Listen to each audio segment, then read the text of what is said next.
असे पळणं सगळ्याला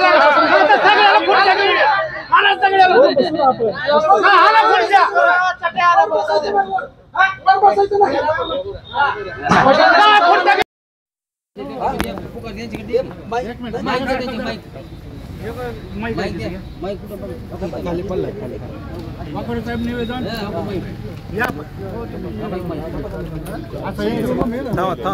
बोलणार आहे. एक मिनिट थोडं माग घे.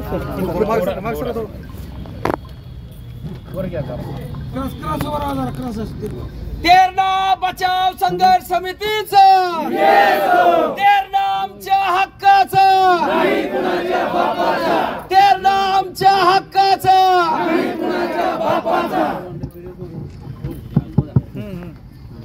बोलण्यापेक्षा म्हणजे विनंती अशी आहे की आपण वर हॉलमध्ये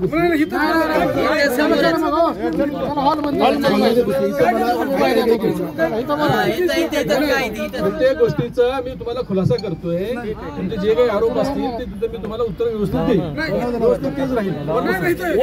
वरी बसायला सगळ्याला जर जागा असेल सगळ्याला जागा असेल जागा नाही इथं समोर दे सगळे इथं समोर इथं दे पुस्तक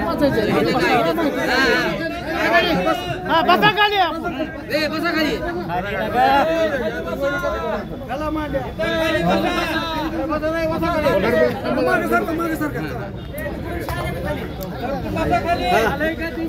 नको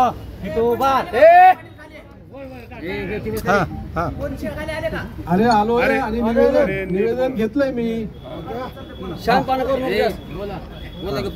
आपल्या ज्या तेरणा बचाव संघर्ष समितीने जे निवेदन दिलेलं आहे ते निवेदन मी स्वीकारलेलं आहे. याच्यामध्ये ज्या काही गोष्टी तुम्ही नमूद केलेल्या आहेत ती मी बोर्डापुढे मांडतोय आणि बोर्ड जो काही निर्णय घेईल तो तुम्हाला आम्ही कळू. हा एक विषय. दुसरा जे काही पेपरमध्ये आलेलं आहे त्याच्यावर मी काही लेखी कोणालाही प्रतिक्रिया दिली नाही. बोलता बोलता किंवा फोनवर विचारल्यामुळे मी सांगितले की बँकेची अडचण अशी आहे आणि थकबाकी खूप वाढलेली आहे. रिझर्व्ह बँकेचं लायसन्स धोक्यात आलेलं आहे त्यामुळं हा एक पर्याय असं सांगितलंय. लगेच त्यांनी काही कारखाना विकायला काढलेला नाही. हे दुसरा बरोबर पेपरला बातमी आहे ना. दोन्ही बातम्या आलेत आहे ना की असं काही प्रस्ताव पण नाही म्हणून असं विचारताना कामगाराच्या पैशाचं काय काय करतो साहेब किती दिवस झाले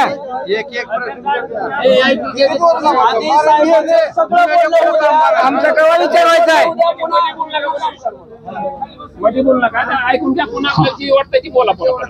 तर बँकेची थकबाकी खूप वाढलेली आहे. बँकेचा NPA 70% झालाय. बँकेची थकबाकी साधारण 80%च्या वर गेलेली आहे. बँकेचा CRAR जो असतो तो -1.92 झालेला आहे. बँकेचा नेटवर्थ -37 कोटी रुपये आहे. त्यामुळं नाबार्ड CA यांच्याकडनं थकबाकी वसुली करण्यासाठी आम्हाला सूचना आहेत. आणि जसं म्हणताय तसं इतर संस्थेकडं आमची थकबाकी फक्त 8 कोटी रुपयाची आहे आणि दोन्ही 4 साखर कारखान्याकडं आमचं येणं एकूण 626 कोटी आहे. बँकेच्या ठेवी 4 लाख ठेवीदारांच्या 470 कोटी रुपयाच्या ठेवी आहेत. आज आम्ही ठेवीदारांना 2000 रुपये सुद्धा देऊ शकत नाहीत. आमच्यावर ठेवीदारांकडनं ग्राहक मंचामध्ये वेगवेगळे केसेस दाखल होत आहेत. माझ्या कर्मचाऱ्यांचा मागच्या 4 महिन्यापासूनचा पगार द्यायचा राहिलेला आहे. काय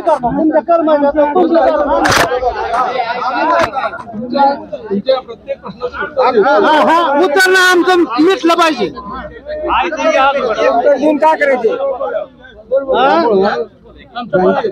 बँकेकडे लिक्विडिटी नाही.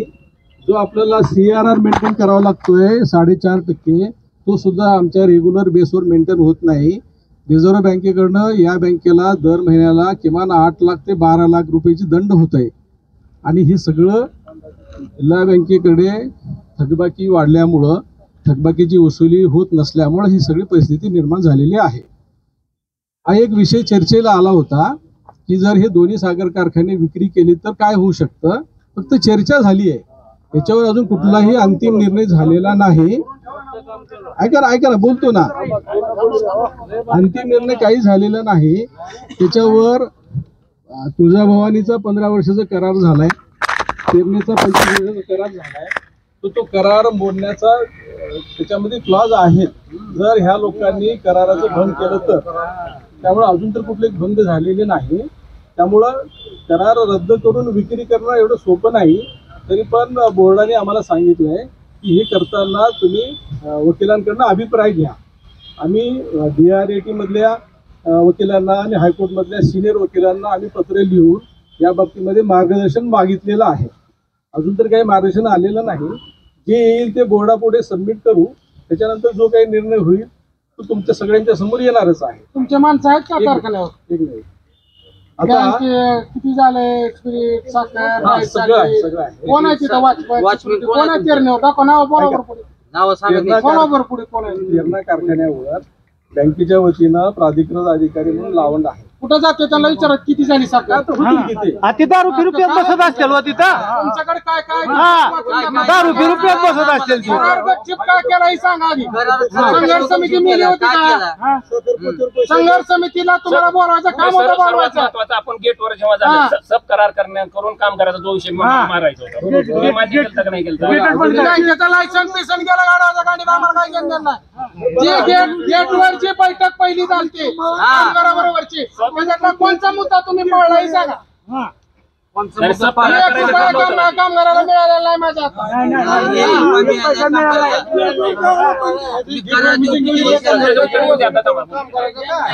हौसाने केलं मुके घेऊन मेला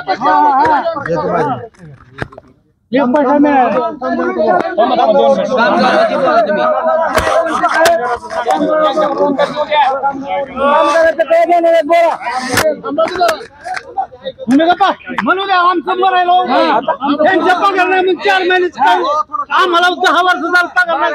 त्याचं कसं कळलं नाही.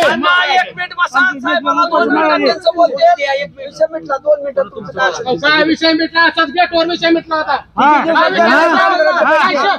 मिळाला का माझ्या कामगाराला?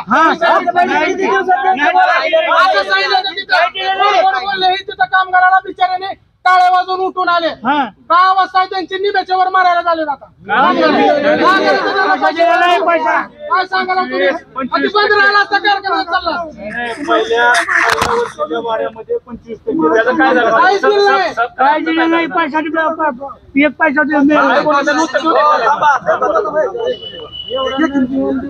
जाऊ द्या पुण्याच्या बोलाले पुन्हा जाऊ द्या पुन्हा बरीच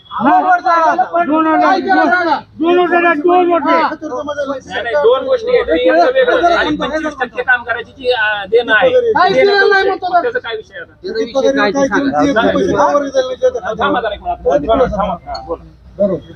पैशाचं काय झालं ते सांगा. बोलू का? सांगतो ना. बघा सगळ्यालाच माहिती आहे, आपण ज्या वेळेला अग्रीमेंट केलंय बँकेसोबत, मी आता लिक्विडेटर म्हणून बोलतोय, त्यावेळेला बँकेकडनं जे भैरवनाथकडनं जे भाडं टॅगिंग हे जे मिळणार आहे त्याच्यातली 25% रक्कम लिक्विडेटरला उपलब्ध करून देण्याचा करार झालाय. ऐका, 25%ची रक्कम उपलब्ध करून द्यायचा करार झालेला आहे.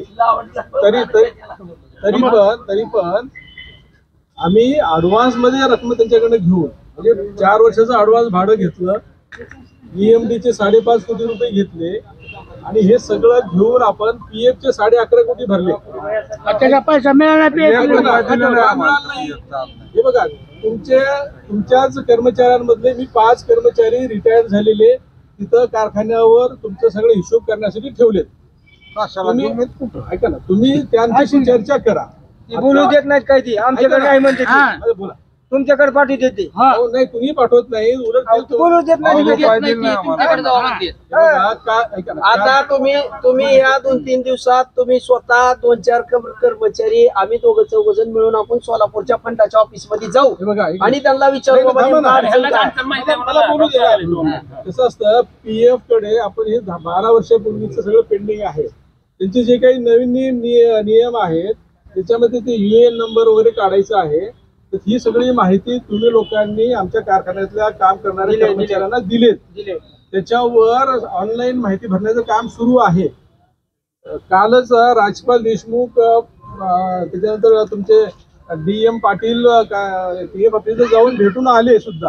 पण त्यांची जी काही नियम आहे त्यांची पूर्तता आपल्याला करावं लागतंय. बऱ्याच ठिकाणी आधारवरचं नाव कर्मचाऱ्यांच्या PF कडचं नाव वेगवेगळं आहे. ती पहिले आमच्या बाजार लोक होते, आमचा फंड आला काही लोक पेन्शन आली आम्हाला काही लोक ती कशी आली आता नियम काढायला तुम्ही कशी पेन्शन आली आमची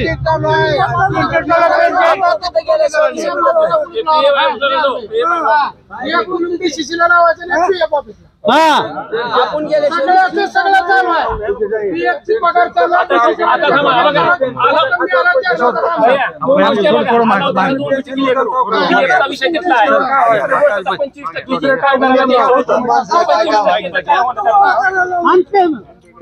संस्थेची रक्कम कुठे जावं आम्हाला तुमच्याकडे जमा तुमच्याकडे जमा तुम्ही प्रत्येक महिन्यात कापून घेत होता कर्मचाऱ्याचे पैसे कापून कापून घेतले. पेन्शनचं खातं आहे का नाही आमचं, त्याच्यावर आम्ही पेन्शन उचलता का नाही, त्या पेन्शनवर पैसे काय तुम्हाला डबल कागद मागायची गरज आहे. बरं बरं बरं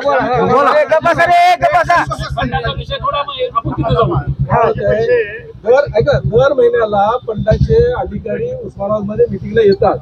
प्रत्येक महिन्याला तुमच्यातले बरेच लोक त्यांना भेटतात सुद्धा. त्यांनी तुम्हाला सगळी अडचण सांगितली आहे की हे कामाला अपलोड व्हायला अडचणी येतात. कारण 2000 तुम्ही 20-25 वर्षापूर्वी नोकरीला लागलाय, त्याच्यानंतर आधार आलंय, त्याच्यानंतर हे UAN नंबर आलंय, हे सगळं टेक्निकल अडचण आहे. मी तुमची सगळी थकबाकी व्याजासह भरलेली आहे तिकडे. आता फक्त त्यांच्याकडं जे कागदाची पूर्तता करायची आहे ते करून द्यावं. आतापर्यंत साधारण 350 कर्मचाऱ्यांच्या कागदाची पूर्तता आम्ही करून दिली आहे. तिथं सुद्धा काही आपण एकटे नाही, त्यामुळं त्यांनी दर 8 दिवसाला 50-50 लोकांचे डॉक्युमेंट्स अपलोड करायला घ्यायलेत. ऐका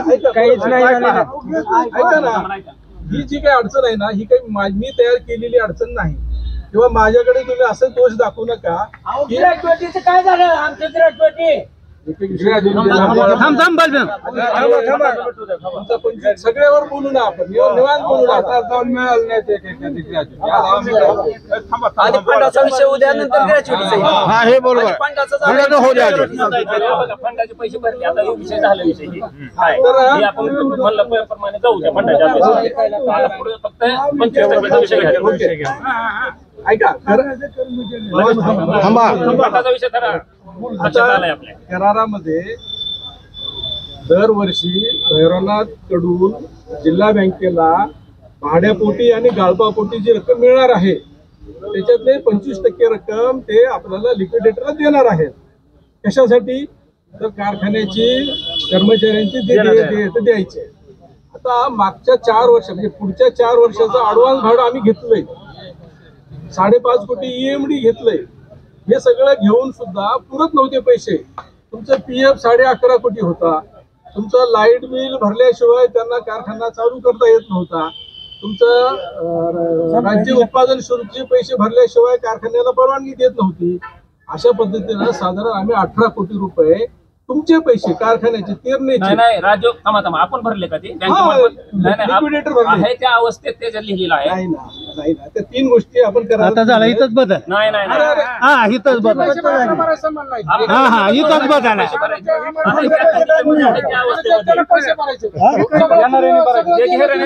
विषय होता त्यांनी भरायची त्यांनी करायची म्हणजे पूर्ण ठरलेलं होतं. बघा मी परत तुम्हाला सांगतो, तुम्ही जर नाही तुम्ही समजून घेत असाल तर मी तुम्हाला कागद पण दाखवतो ना. तुम्हीच केलं काय करायचं कागद करणारे कोण आम्हाला तुम्ही ठेव कशासाठी म्हणायला गेला करार केलाय टेंडर त्या करारावरच्या 6 कुणाचे अगोदर कशासाठी बोलवलं कोण साक्षीदार आहे? उल्लेख केले तुम्ही फोटो एकाचं तुम्ही सभासदांनी बोलवला का ठीक आहे बोलवला का तुम्ही मला खाऊ का कुणाचं सही आहे. करार काढा ती. करा तसाच आहे संघर्ष समितीला का बोलेल नाही? तुमच्या बापाचा का बोललेला? तुमच्या बापाची बँक आहे का बोलेल नाही? आमच्या जमिनी गेल्या, आंदोलन आमच्या गेले, तुम्ही का बोलेल नाही सांगा? आणि ठीक आहे, आता किती झालं गाळप किती झालंय त्याचा रेकॉर्ड कुठे आहे? कोण माणूस आहे मला बोलवा. रोज पैसे येतात बँकेच्या लायसन्सची भीती आम्हाला दाखवायची नाही. बँक संचालक मंडळ आता बरखास्त व्हावं. आणलं की आम्ही हाय आमचे 400 कोटीचे लोक बसले. आम्हाला गोळा लावायचा नाही. आम्हाला गोळा लावला तर आम्ही तुम्हाला दिवसा लावणार, संध्याकाळी नाही. भैया हे जे एसपीनं आदेश काढला होता, मुख्यमंत्र्यांना आदेश काढला होता आंदोलन करू देऊ नका. तसल्या लोक हजारो लोक कोरोना आंदोलनाला आले. का करार करायला संघर्ष समितीचा माणूस बोललेला नाही? आणि आता म्हणाले तुमची काय गरज आहे म्हणते आवश्यकाची पगार वेगळी, एमडीची पगार वेगळी. त्याला गोड वाटतंय माझ्या कामगाराला चरणा चालवून रुपया नाही. 2010 मिळाली आम्हाला काय ठीक आहे घेतलं, पण जी आता जी उत्पादन व्हायला लागलं त्याच्यावरचं जी आहे ती कुठे आहे? त्याचं उत्पादन आहे. सरपंच आपल्या गेटवर काय ठरलं होतं? गेटवर ठरलेलं एकतर केलं काही नाही. कसं आहे डिस्लरी काय करा आणि कर्मचारी सुरुवातीला जी घ्यायची ती कामगाराचं प्रामुख्याने देणं द्यायचं ठरलं होतं गेटवर. त्याच्यापैकी कामगाराचं कुणाला देणं दिलंय का आपण? नाही दिले. म्हणजे ही फंड सोडून आम्ही ग्रॅज्युएटी असेल किंवा त्यांची थकीत पगार असेल, ठीक आहे. आमची भूमिका कशी होती? 12 वर्ष बंद आहे, कशाला तिथं आंदोलन करायचं, राडा करायचं, पुन्हा लोक म्हणते काही चालू झालं तो बंद पडला, गेटवर आले आमच्याकडे समजा करार म्हणून घेऊन बिचारे कामगार शान, आम्ही शान, आणि तुम्ही अंधारून काय बी करायला का? कुठं करार वाचून दाखवा, करा तिथं सगळा करार वाचून दाखवा. मी या लोकांची जेवायची व्यवस्था करतो, इथंच बसू. करार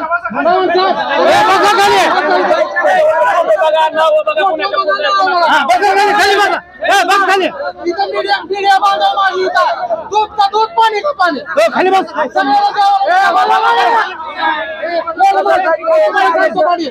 गोलमाल पट्ट्या द्यायची असली त्याच्या पुढे आम्हाला बोलवायचं नाही.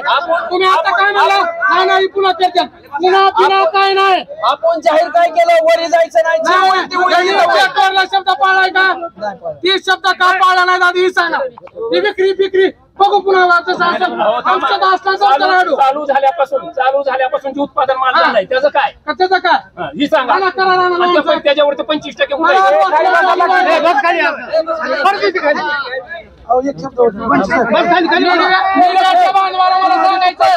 त्यांनी करार बोगस केला. फोटो एकाच्या सह्या एकाच्या, एका सुद्धा माणसाला शेतकऱ्याला कामगाराला यांनी कराराला बोलवलेलं नाही. तुम्हाला जमीन आहेत ना, बोला करार नाही का?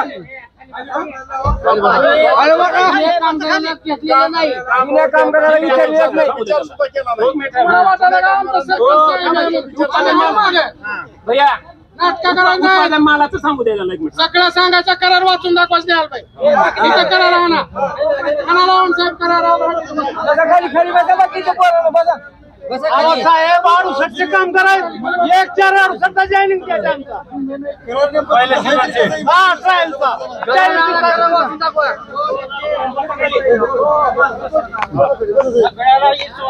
तुम्ही काम पूर्ण करा, नसता ह्या कारखान्यामुळे रक्तपात होईल. तुम्हाला ही सांगतो मी. करायचं नाही.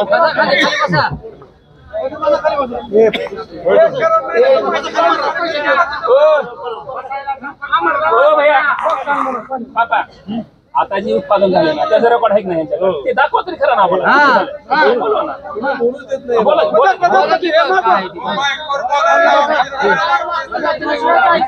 शैल्याची खाली बसा. खाली खाली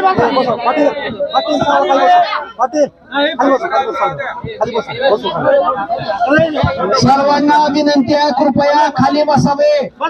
खाली बसावे. आणायची गाडी घाला. समोर समोर समोर इकडे घे, इकडे खाली बसा.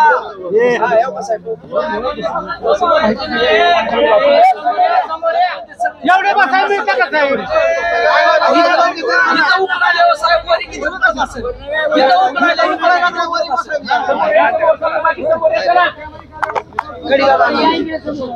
आणायची गाडी घाला. जिथं उकडायला वरी किती उकडत असेल? ते आमच्या हक्काचं, ते आमच्या हक्काचं. हम सब केरला बचाव संघर्ष समितीचं, कामगार एकजुटीचं. वाचा.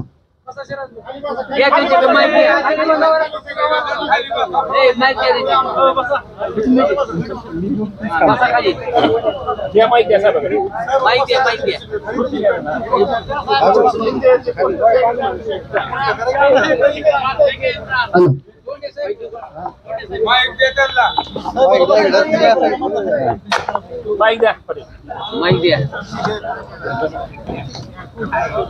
यावर्षी अशी पयानं सगळ्याला पुढच्या गेली. मला सगळ्याला हाला पुढच्या.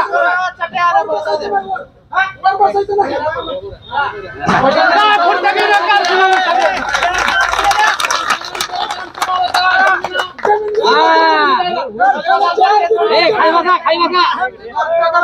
त्यांचा हिशोब घेऊ अगोदर आपण.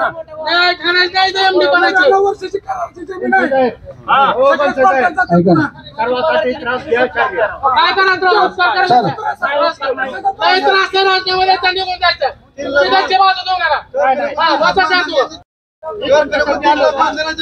चालू करा. महिन्याला आहे. बघा, मला व्यावसायिकाचं मानधन 2.5 महिन्याला आहे. 2.5 फक्त. हा, त्यामुळे उगी 3 लाख म्हणणार का? आणि उगी तुम्ही आमच्यावर नका अंगावर येऊ. ऐका, एक मिनिट.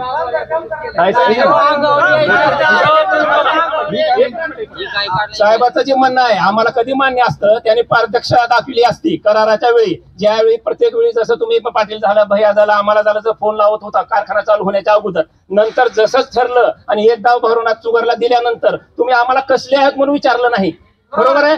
आणि कामगारच का 25% तुम्हाला सहकार्य म्हणून कामगारांनी संप करायचं ठरविलं. आम्ही मध्ये बोलवलं तुम्हाला बोलवल्यानंतर कामगाराला समजावून सांगितलं. एवढे दिवस तुम्ही केलेला आहे. त्यांनी सुद्धा मोठं मन करून म्हणलं की ठीक आहे, आम्ही ऐकतो. 25% झाले की पहिल्यांदा तुम्हाला हे करतो. त्या दिवशी नंतर तुमचं आलं, नंतर फोन आलं, कामगार काय करायचं म्हणून तुम्ही सांगितलं. तुमच्यावर आमचा संशय येणार का नाही येणार? ऐका ना, कराराची कॉपी इंग्रजीमध्ये होती, मराठी करून तुम्हाला दिली आहे. आता तुमच्यापैकी कुणाकडे आहे? तुमच्याकडे आहे ती कॉपी. तुम्ही सगळ्यांनी नेते मंडळींनी करार वाचला. ऐका ना, करार वाचलाय. त्याच्यामध्ये देशमुख साहेबांनी जसं म्हणतंय की कारखाना ज्याला भाड्याने दिलंय त्यालाच विकावा, हे खोटं आहे. ऐका, आता मला बोलू याकडे, मला बोलू द्या. तुमचं ऐकलंय, मी सगळ्यांनी ऐकलंय. चुकीचं असं तर मला सांगा, काय तरतूद आहे तुम्हाला सांगतो. 25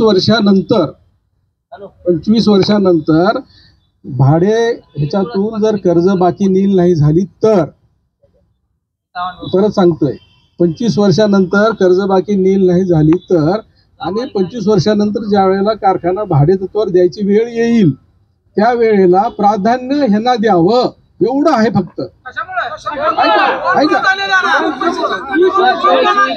ऐका ना, बघा, मला सगळं मला बोलू द्या ना. अरे सगळं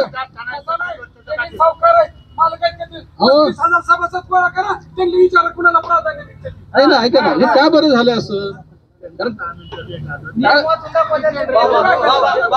बरं, एक मिनिट भैया, चालू आपल्याला जे पैसे भेटणार आहे त्याचं बघा हिशोब अगोदर. झालेलं तरी सांगतो ना, आता ते झालेलं तुम्हाला कळायला पाहिजे की नाही. तर त्यांना द्यावं असं नाही आता, 25 वर्षानंतर कर्ज बाकी नील नाही झाली तर आहे. दरम्यानच्या काळात हकामीची रक्कम आपण मागणी केली. ऐका, आपण थकामीची रक्कम मागणी केली. साधारण आपली 200 कोटीच्या आसपास 237 कोटी रुपये जिल्हा बँकेची थकामी येणार आहे. त्यातले उस्मानाबाद केरनीचे किती आहे आणि ती रक्कम जर मिळाली तर आपोआप कर्ज कमी होत आहे. तुमचं 20 वर्षामध्येच कर्ज नील होऊ शकतंय. त्यामुळे तो 25 वर्षानंतर प्राधान्य कुणाला द्यायचा हा विषयच येणार नाही, हे क्लिअर कर. सुनील झाले तर तुमचा अधिकारात उगा दिला. आमचा अधिकार उडाला तिथून, आम्हाला समजत राहिले असं आहे ते. हा, ऐका, केरणा कारखान्याचे थकामीची रक्कम 202 कोटी आहे आणि एकूण रक्कम 425 कोटी आहे. तुम्ही वाचा आता. 400 ऐका, 400 हे काय आता तुम्ही आले म्हणून लिहिलं नाही. 425 कोटी मधून जर 202 वसूल झाले तर आता 200 कोटी. आज जर आपण कारखान्याचं गाळप बघितलं तर मला वर्षाला 12-13 कोटी मिळतात. किमान 20 वर्षामध्ये संपतो हा विषय. त्यामुळे 25 वर्षानंतर काय झालं तर त्याचं काही फार काय लागू होणार नाही. कशाला गेलो तुम्ही? हो, औरंगाबादच्या वकिलाकडे का चर्चा केली जाऊ? कसली तुम्ही बोलता विकासासाठी मार्गदर्शन सांगतो ना सगळं. काय सांगता तुम्ही? सांगता का 25 वर्ष अगोदर नंतरच काय गरज आहे तुम्हाला? तुम्ही सगळे मला सगळं माहिती आहे. हे का ते का मी सांगतो ना, सगळ्याच गोष्टीचं उत्तर देतो मी. तुम्ही औरंगाबादला पुण्या गाडीने गेला एक नंबर. काय झालंय, तुम्ही सगळा तुमच्या सगळ्यांचा रोष आहे ना. ऐका, तुमचा सगळ्यांचा रोष वैयक्तिक माझ्यावर नका देऊ, कारण मी काही एकटा बॉस नाही ना बाबा. माझ्याकडे बोर्ड आहे ना.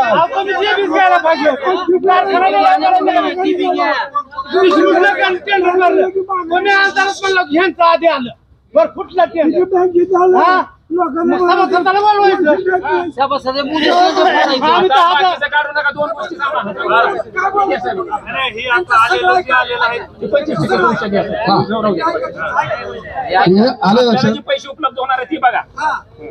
आता काय झालंय,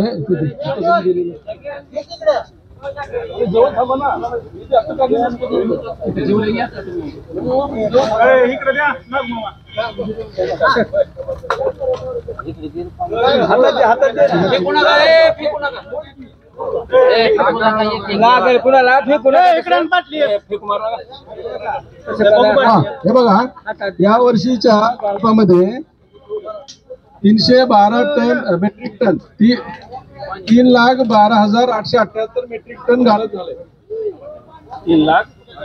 3,12,878 मेट्रिक टन आपण गाड्यावर भाडं आकारतो. ऐका कशाला आलो? सगळं म्हणणं उद्या ना तुमचं मांडा. त्यांना आधी बोलू द्या नसता तुम्ही तरी बोला. म्हणजे मध्येच डिस्टर्ब व्हायला एकदा ऐकून तरी घ्या काय नेमकं. या वर्षीच्या गाळपावर आता या वर्षी 78 रुपयाचं रेट आहे पर मेट्रिक टन. त्याचे 2,44,00,000 रुपये होतात. इथेनॉल मध्ये 3,08,000 लिटर उत्पादन झालं इथेनॉल. Rectified spirit 17,06,000.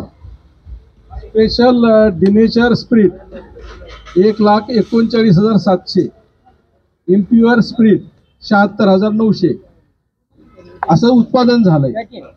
वीज निर्मिती अजून त्याची सुरू झालेली नाही आणि कंट्री लिकर पण सुरू झालेलं नाही. त्यामुळे जे काही उत्पादन झालंय त्याच्यावर 2,67,00,000 रुपये त्यांनी भरायला पाहिजे होते. हा जो फिगर आहे 30 एप्रिल पर्यंतचा आहे. हे 2,67,00,000 रुपये त्यांनी रोखीनं आमच्याकडे भरले. त्याच्यानंतर एप्रिल ते कारखाना बंद होईपर्यंत 2,67,00,000 कारखाना बंद होईपर्यंत साधारण 4,30,000 रुपये आणि 85,000 म्हणजे साधारण 5,15,000 रुपये कारखाना बंद होईपर्यंत म्हणजे 1 एप्रिल पासून मेच्या काहीतरी तारखेपर्यंत त्यांचं स्पिरिटचं उत्पादन सुरू होतं. अशा पद्धतीनं यावर्षी त्यांच्याकडनं 2,72,00,000 रुपये जिल्हा बँकेला आले. तर दुसरा प्रश्न तुमचा, याच्यातले 25% कुठे गेले? बरोबर, जिल्हा बँकेकडून PF चे पैसे, इतर जे देयता आहे, अशी सगळं 16 कोटी रुपये आपण जिल्हा बँकेकडे घेतले. त्यामुळं 25% पेक्षा कितीतरी वर झाली ही रक्कम. म्हणून आता या वर्षी त्याचा आपला काय संबंध नाही. काय त्याच्यातले सांगतो ना, त्याच्यातले ना 5,50,00,000 रुपये EMD चे भाड्याचे घेतले ना साहेब 3 वर्षाचे. 6,12,00,000 रुपये आणि 8,16,00,000 रुपये भाड्याचे. ते 8,16,00,000 रुपये आणि 5,50,000 भाडा गेला ना, 4 वर्षाचा गेला. 4 वर्षाचं भाडं. आणि त्यांच्याकडनं मध्ये अजून काही रक्कम कमी पडल्यामुळं अनामत घेतली 2,55,000. कशासाठी कमी पडली? देणं देण्यासाठी. हा बघा, कामगाराचा संबंध फक्त फंड होता. फंडाला जे पैसे भरले तुम्ही, ठीक आहे, आम्ही मान्य करता होती. तुम्ही जी भाडा घेतलं ती विषय होत आहे आपल्या टेंडर 66 कोटी रुपये ह्या वर्षात. 66 कोटी रुपये आपल्या, 66 कोटी नाही, सॉरी 66 लाख रुपये कामगाराला आपल्याला देणं होतं. ती तुम्ही कधी देणार ते सांगा. ती तुमचा हिशोब तुम्ही बघा, आम्हाला हिशोब नको. काय होतंय ऐका ना, 3 गोष्टी झाल्या. एक तर आपल्याला त्या उत्पादन शुल्काचा विषय नव्हता सुरुवातीला, त्यानंतर लाईट बिलचा विषय नव्हता. आहे त्या कंडिशन मध्ये, आहे त्या स्थितीमध्ये सुरुवातीला ज्याने प्रसिद्धी केली आहे त्यामध्ये मी स्वतः वाचलेलं आहे.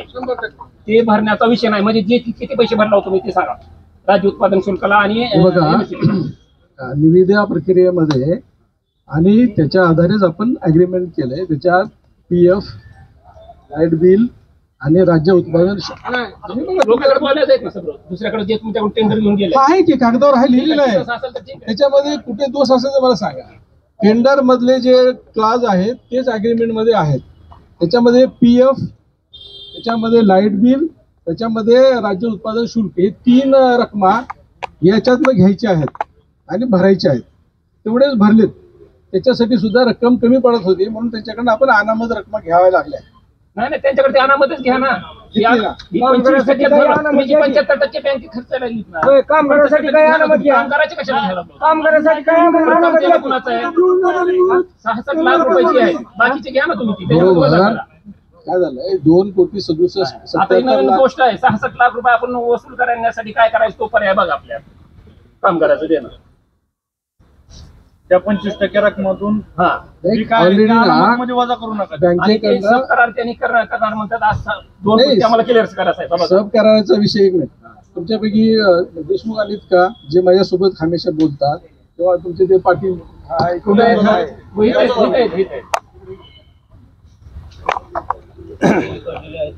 म्हणजे तुम्हाला घुसू देणार झाले तेव्हा कामगार, त्यावेळी तुम्ही म्हणजे आम्हाला गोड बोलून मध्ये बसविलं. आणि आता मग तुम्हाला करारासोबत न्यायचं काय संबंध आहे? आम्हाला करार तुम्हाला बोलायचं काय संबंध? असं अजून म्हणलो नाही मी. असं काय आता म्हणाल? मला तुम्ही तोंडावर बोलला अहो, कराराचा विषय सांगतोय. त्या राजपाल देशमुखचं माझं बोलणं होतंय, पाटील साहेबांचं माझं बोलणं होतंय. मी असं म्हणलं त्यांना, महाराष्ट्रामध्ये कुठल्याही कारखान्याचा जर करार झाला तो आणा आणि आपण त्याने RJD कडे जा, कमिशनरकडे जा आणि त्यांच्याकडनं करार करण्यासाठी घ्या. म्हणजे कारण मला अधिकार नाही स्वतः करार करण्याचे. माझा जो नियंत्रक आहे, माझा जो निबंधक आहे, त्यांच्यासोबत तुम्ही लेखी निवेदन द्या. त्यांनी म्हणले की यांच्यासोबत या पद्धतीने करार करा, हा ड्राफ्ट घ्या, मी तुमच्या सगळ्यांच्या साक्षीने करतो. 25% कामगाराला द्यायचं ठरलं होतं. यस, कामगाराला म्हणून नाही हो.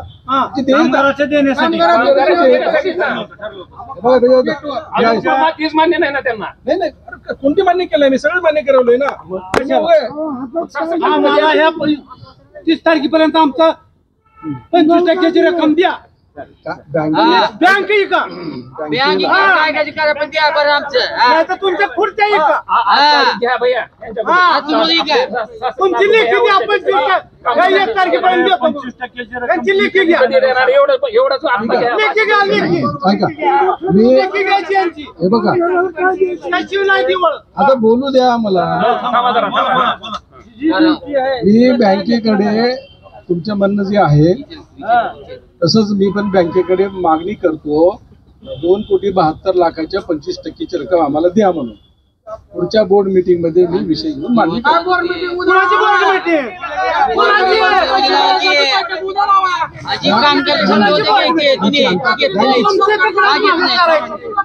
महिन्याला लावा. नाही, या महिन्याची सकाळी कॉल करा बोर्डमध्ये अरे. आणि आम्हाला सांगा ही कामगारांच्या हिताच्या कामासाठी आमचे संचालक येत नाहीत. आम्ही त्या संचालकाच्या घरा पुढे जाऊन आंदोलन करू. असं काही होणार नाही.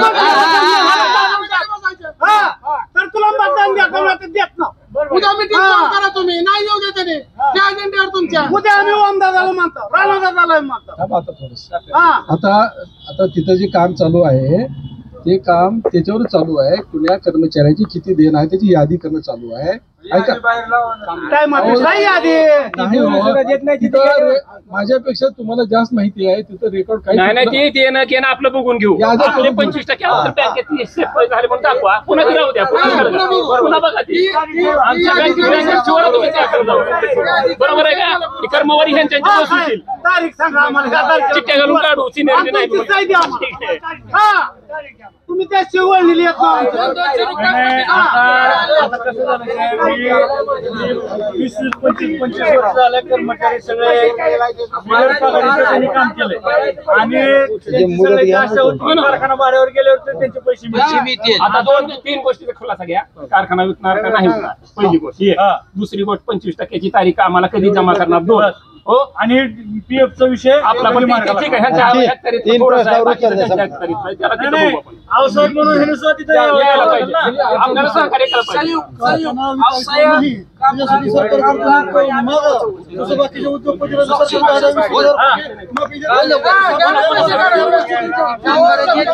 तिसरी गोष्ट भैया, आपण आपल्या उद्योग चालू धंदे चालू व्हावे म्हणून केलेला होता विषय.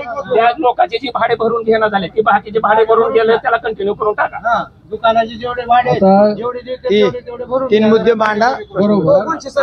या सभासदाच्या साक्षीनं सावंत साहेबाला कारखान्याला आनंद आम्हाला सगळं दोघांचं लग्न लावलं तर लेकरं उद्या वेल मांडवायला तर मध्येच का घटस्फोट विकायचा काढायचा काढून घ्यायचा कशाला कुठं ना 25 वर्ष नाही त्याला कोणाचं नाही, त्याला चेंज नाही. आणि कोण वर्ष द्या विकायचं नाही फक्त. एक उद्योगपती वाचण्यासाठी सरकार 10-20 कोटी त्याला माफी देते. एक संस्था वाचण्यासाठी एक संस्था चुकीचं आहे. या 2-3 गोष्टी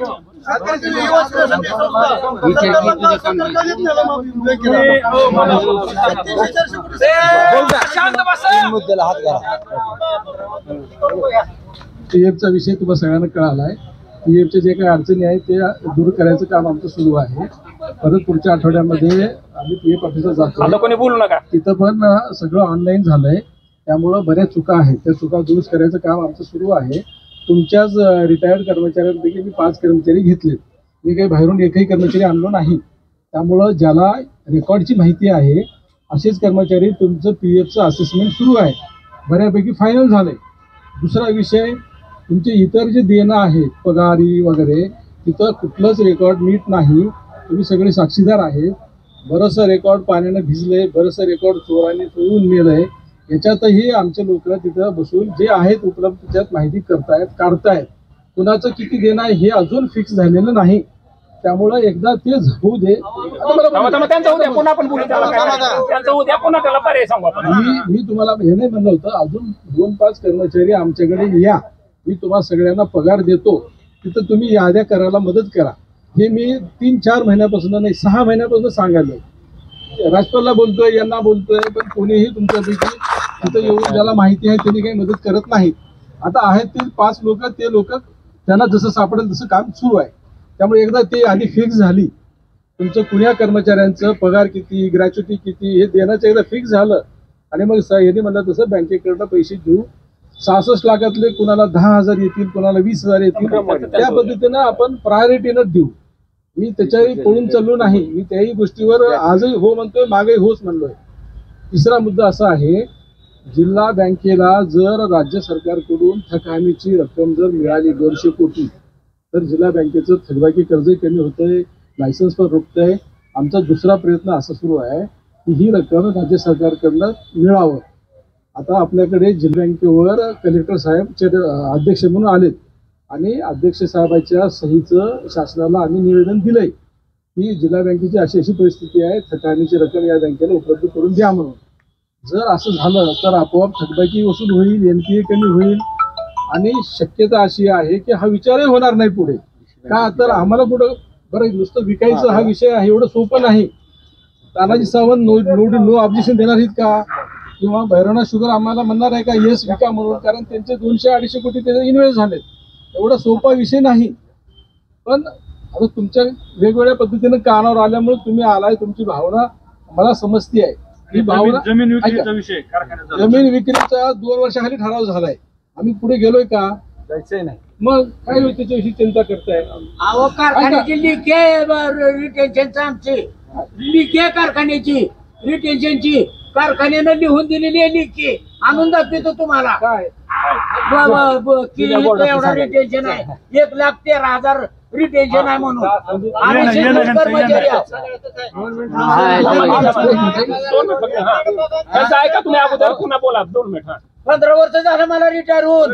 कुंभार बसले तर बसायचं आपल्याला पुन्हा बस. आणि असं जर कामीची अरे बोलू द्या ना त्यांना. काय आम्ही कलेक्टर साहेबांच्या सहीचं प्रस्ताव शासनाकडे पाठवलाय. जर ते योगायोगाने झालं, आपलं सगळ्याचं लक, बँकही वाचेल, कारखानाही राहील. आणि एवढं सोपं नाही की आम्ही म्हणलं लगेच विकलं, असं होणार आहे का? नाही होणार. याच्यात खूप कायदेशीर अडचणी येणार आहेत. भैरवनाथ नोटीस देणारच नाही. त्यांच्या आधी 250 कोटीचं काय हा विषय येऊ शकतो. त्याच्या 250, आमचे 450 कोटी रुपये. त्यामुळं कुठून तरी चर्चा आणली आहे, कोणीतरी प्रश्न विचार नाही नाही नाही नाही ते सुरुवातीला तुम्ही सांगितलं होतं म्हणणं असं होऊ शकत नाही. तुम्ही म्हणला होतीच, आम्ही समजायला सांगितलं. त्यामुळं करार करून दिल्यामुळे 25 वर्ष आयुष्य येत नाही. पण तुमचं जेव्हा स्टेटमेंट आलं त्या पेपरला म्हणून विषय झाले. त्याचे इतर कारण आहेत. सगळ्या गोष्टी ओपन करता येत नाही. तर एवढं नक्की तुमची जी काही भावना आहे ती मला समजली आहे. भावना म्हणजे कसे बोर्डाला माझ्यासारखा कारखाना एकाला माझ्यासारखा एखादा फलाला आहे, पैसे करून माझा त्याच्यापेक्षा गरीबाची तोंड बघा. फक्त हो साहेब, कारखाना ऐका, मागचे 2016 ते 19 मी दर 8 दिवसाला कोर्ट मॅटर केलंय. दिल्लीपर्यंत आपण गेलो तुमच्यासाठी. भावना चांगलीच होती, तुम्ही सगळे माझ्यासोबतच होता.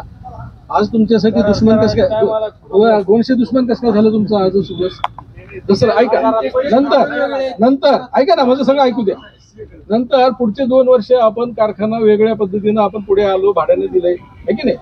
सुरू झालाय, 25 वर्षासाठी दिलाय, सगळं आनंद आहे. एखाद्या याच्यातनं काय करता येईल, जिल्हा बँक कशी वाचवता येईल का, हा एक थोडासा पर्याय होता.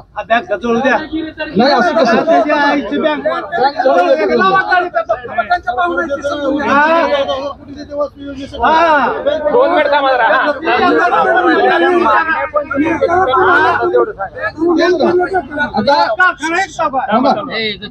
जो काही विषय आहे तो डिस्ट्री बँक वाचवण्यासाठी दुसरं एक कोटेशन आलं म्हणजे 17 कोटीचं भाडे, 17 कोटी भाडे देणार आहे.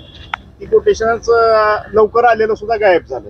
बाबा तो भाई इतिहास लई मोठा आहे. नाही डिस्ट्री बँक वाचवायची 17 कोटी काय होणार आहे? नाही मग तसंच आता विक्री सुद्धा करचाल तुम्ही. कसं जसं तुम्ही आता म्हणले की आम्ही डिस्ट्री बँक वाचवण्यासाठी ते कोटेशन जसं गायब झालं तसं आता सुद्धा हे बघा, असं सगळ्यांना कन्फ्युज करू नका. अचानक विक्री होऊ शकते. नाही कन्फ्युज करू नका. 17 कोटीचं कोटेशन 66 लाख रुपये तुम्ही कधी तारखेपर्यंत देणार? बस एवढं. पुढच्या सर्वात महत्वाचा विषय एकच आता मागणी आपली 66 लाख रुपये. पुढच्या या येणाऱ्या बोर्ड मीटिंगला मी विषय ठेवतो. मीटिंग नका साहेब, तुम्ही असं काय असते ते. द्या. असं असते. मीटिंग या, सप्टेंबर असेल. चाललंय म्हटलं. नाही, हे कन्सेप्ट खरं नाही. सप्टेंबर हे असेल. कन्सेप्ट खरं नाही यांचं. तुमचं बोला साहेब. आम्ही DCC बँक कारखान्याच्या वतीने एक प्रश्न करा. कामगाराच्या लेखी 66 लाखाचे प्रश्न करा. 66 लाख रुपये 66 लाख रुपये बँकेकडनं उपलब्ध करून घेतो. हे बघा, भाडेवाऱ्यासोबत मीटिंग वेगळी घेऊ, 2 रुपये करू.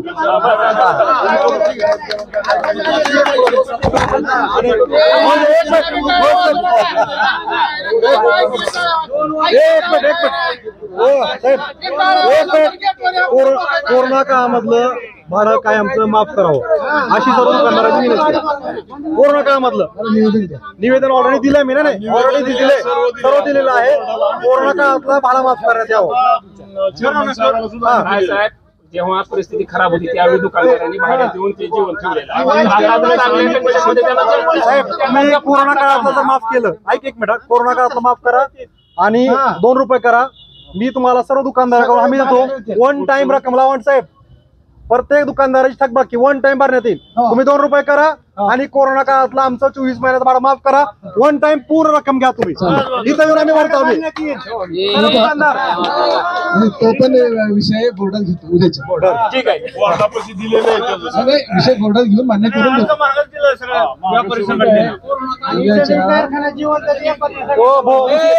तीन गोष्टीच्या मुद्द्यावर या कारखाना विक्री आणि कर्मचाऱ्याचं समाजी अजून काय होतं दिशा बोलवण्यासारखं होतंय.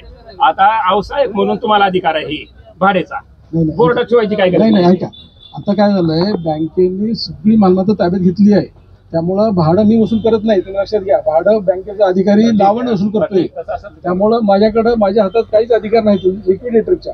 मी बँकेकडनं मागतो पैसे, त्यांनी दिले तर मी कर्मचाऱ्यांना पगार देतो. एवढी माझी परिस्थिती सध्या अशी आहे. मी बँकेला मागावं लागतंय. ॲज आहे व्यावसायिक म्हणून मी बँकेला मागतो. बँक देते तेवढं पैसे. मी मागचे 3 महिने पगार नव्हता, तुम्हाला माहिती आहे. त्यामुळे मी कर्मचाऱ्याचं हो तुमच्या 3 मुद्द्याला हात घाला. व्यावसायिक म्हणून तुम्ही आतापर्यंत बँकेकडून किती पैसे घेतले इथं सांगता येत नाही एवढ्या लवकर. तुम्हाला एक जण दोघं तरी या, तुम्हाला अकाउंट स्टेटमेंट देतो. बरं, दुसरं ऑडिट 2024 पर्यंत पूर्ण झालंय. आपलं ऑडिट आपण पूर्ण करून घेतलंय. 2014चं ऑडिट होतं. 14 पासून 10 वर्षाचं ऑडिट पूर्ण करून घेतलंय. त्यामुळे ऑडिट रिपोर्ट आपल्याकडे आहे, तिथेही ठेवलंय. ज्याला बघा वाटलं या कारखान्यामध्ये काय आहे तुम्ही बघा. ऑडिट रिपोर्ट मध्ये सगळ्या गोष्टी आहेत. अरे यार कितीपर्यंत एवढं सांगा. मग साहेब ऑडिट झालं, तुम्ही काय करा,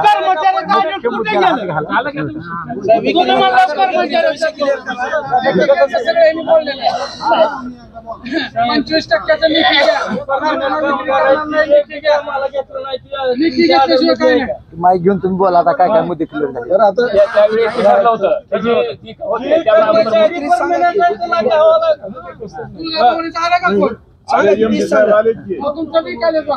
विक्रीचा अजून काही ह्याच्यात बोला. हो भोसले साहेब, ह्याच्यात सांगा आम्हाला काय. आता आपल्या तेरणाचं जे टेंडर निघण्यासाठी जे 5-6 महिने सतत आपलं टेंडर माघारी येत होतं, ह्यांना साधं MD साहेबाला आणि प्रशासनाला साखर संचालकाकडे ज्या पद्धतीनं पाठवता येत होतं, 2 वेळेस आपलं तिथून रिजेक्ट केलंय. आणि ह्याच्या मागे आपली अदृश्य शक्ती भोसले साहेब, MD साहेब तुळजाभवानीचे, त्यांची ह्याच्या मागे फार मोठी आपल्यावर उपकार आहेत. आणि त्यांच्यामुळे आपलं हे टेंडर निघालेलं आहे. तरी त्यांनी याबाबत त्यांचं विचार व्यक्त करावे.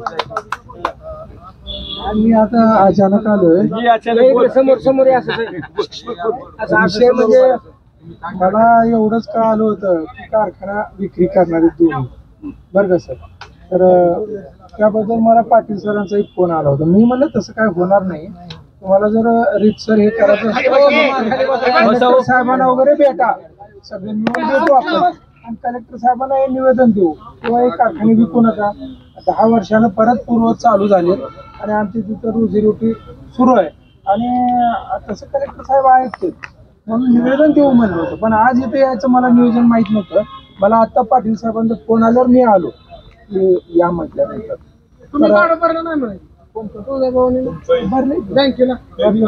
थांबा की भाडे आता या वर्षीचं नाही भरायला नाही, कारण कसं झालं या वर्षी या वर्षीचं भाडं दिलेलं नाही आणि ते द्यायचं आहे अजून, कारण शेतकऱ्याचेच पैसे गेले न असल्यामुळं आम्ही ते भाडं देऊ शकतो नाही. आता झाले शेतकऱ्याचं, आता यांचं भाडं आता दिलं जाईल यावर्षी. मागचे आम्ही दिलेत सगळे, फक्त या वर्षीचं राहिलंय ते द्यावं लागणार आहे नियमाप्रमाणे. ते पुढे गेले आता आमच्याकडनं, ते द्यावं लागणार, ते देणार आहेत आम्ही लवकर. दोन्ही कारखाने विक्रीबाबत सांगा. नाही, विक्री होऊ शकत नाही तसं. कोण विक्री कारण शासनाने निर्णय घेतलेला आहे पूर्वीच्या, सुप्रीम कोर्टात विक्री करायचे नाहीत. त्याला चालू कसं करता येईल तुम्ही करा, भाडे तत्वावर द्या किंवा अजून दुसऱ्या पद्धतीनं भागीदारी तत्वावर, पण विकू नका. शासनाचा ते होणार नाही हे जरी म्हटले कुणी, असं काय एवढं सोपं नाही. बस एवढंच मी माझ्या 3 गोष्टीवर ऐका ना 25% पण बँक देणार आहे, व्यावसायिक नाही. मी प्रयत्न करतो म्हणून तर द्या ना हा, तुम्ही. हे बघा. मग तुमची लेखी बोलायला ऐका ना. तुमची लेखी पाहिजे तुम्ही हे सगळे विषय बोलणार हा, जे तुमच्या अधिकारात आहे ते देऊ नका, जे अधिकारात आहे ते द्या. सगळं लिहून द्या. तुमचं जे काही निवेदन आलंय ते बोर्डापुढे ठेवतो. बोर्ड, कारण मी एकटाच काही हे अधिकृत नाही, बोर्ड निर्णय घेईल ते आपण पुढे जाऊ. दुसरं 66 लाखाची रक्कम मी बोर्डाला मागतो. बोर्डाने दिली की मी तुमच्या पगाराचं जे काय आपण सगळे ठरवू. थांबा, थांबा, थांबा, थांबा, थांबा. शांत होऊ द्या. बँकेला मागावं लागेल, आम्ही ॲज अ लिक्विडेटर म्हणून बँकेला मागतो ना. तिसरा विषय आहे PF साठी आमचे प्रयत्न सुरू आहेत. तुमचे 2-4 लोक मी सगळे मिळून PF कडे जाऊ, मार्ग तिथंही काढू, अजूनही मार्ग निघतोय. चौथा विषय आहे तुमच्या पगाराचे एकूण कोणाचे किती देणं आहे ती याद्या करणं. त्याच्यामध्ये ज्याला ज्याला माहिती आहे त्यांनी तिथं जाऊन बसून मदत करा. जेवढ्या लवकर तुमच्या याद्या तयार होतील. उद्या जर मंथ एंडला बँकेने 66 लाख दिले तर कुणाला द्यायचे ह्याची याद्याच तयार नाहीत अजून. साहेबाच बोलणं लिहून घ्या. अहो, तुम्ही बघू आधी 66 लाख बॅलन्स करा तुम्ही. हा, ते पण बोर्डाला त्याचं व्याज चालू होईल. मी मागणी करतो. डिपॉझिट ठेवून ती व्याज वाटून आपण काम करायला. बोर्डाला मागणी नाही साहेब, करतो. थांबा की मला मग काय विचारायचं आहे. तुम्ही बोर्डासोबत एक व्यावसायिक म्हणून अगोदर काय म्हणून करायला केलं? 25% त्यांचं काय म्हणून केलं तुम्ही? आता ठीक आहे, तुम्ही अगोदर कार्यकारी संचालक बाजूला ठेवा. 25% ही लिखित आलंय का तुमचं बँकेचं तुमचं? करार आहे ना, करारात आहे. पार्टी करारामध्ये या आहे. करारामध्ये आहे. ठीक आहे.